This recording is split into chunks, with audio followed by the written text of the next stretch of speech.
Welcome to the deep dive. Today we're looking into a devotional called Quiet Trust in a Loud World. Yeah, and it's based on this really intense part of the Bible, 2 Kings 18. Right. We're basically trying to figure out how you can find that inner peace, that, solid trust when there's so much noise and pressure coming at you. And the scene itself is, well, it's pretty dramatic. You've got these Assyrian officials right outside Jerusalem. Yeah. And they're not just there to talk. They're shouting threats, spreading lies, really trying to undermine everyone's faith in God's help.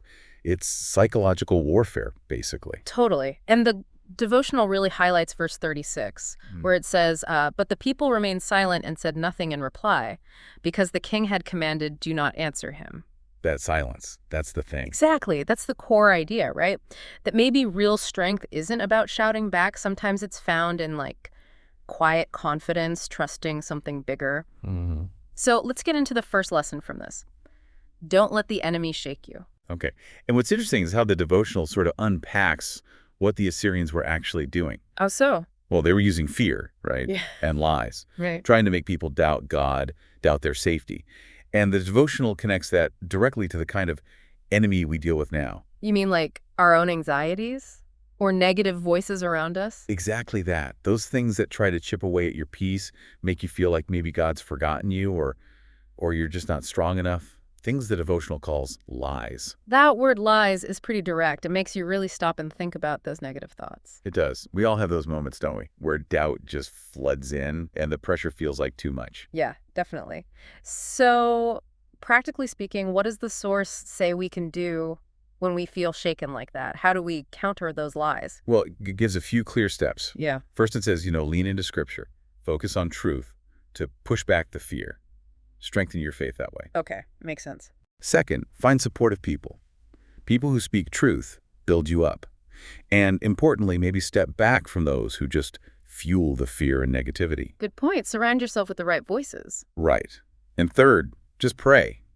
Especially when things feel uncertain or scary, it's about actively building that internal defense. That sounds really proactive, like building resilience from the inside out. Yeah. Okay, so that leads us nicely into the second lesson. Obedience over fear. Mm-hmm. And this goes right back to that silence we talked about. The people not answering the Assyrians. Exactly. The devotional argues their silence wasn't weakness. It was obedience, yes, to their king, but it was also this powerful display of trust, trusting God would handle it. So it's flipping the script on silence. Usually we think silence means you're weak or have nothing to say. Right. But here it's presented as strength. It's choosing faith instead of reacting out of fear, a deliberate, trusting quietness. I like that. Reframing silence as a kind of strength. How can you apply that today when your own faith or beliefs get challenged? Well, the idea is, when you're faced with mockery or challenges, sometimes just staying true to what you believe, that quiet steadfastness is the strongest response. You don't always have to engage. Just hold your ground internally. Yeah. And cultivating that inner peace, even when things outside are chaotic, that's shown as real trust. It's about staying committed to your principles, even if life isn't going how you planned or expected. There's a strength in just being consistent inside. So putting it all together, in this world, it's always demanding a reaction, often a loud one. Yeah. There's actually real power and wisdom in choosing that quiet trust instead. Absolutely. It's a countercultural idea in many ways. It really is. So maybe, for you listening, thinking about this quiet trust in a loud world, where in your life right now, choosing stillness, choosing trust over that fear-based reaction, where might that lead you differently? That's a great question to end on, something to really mull over.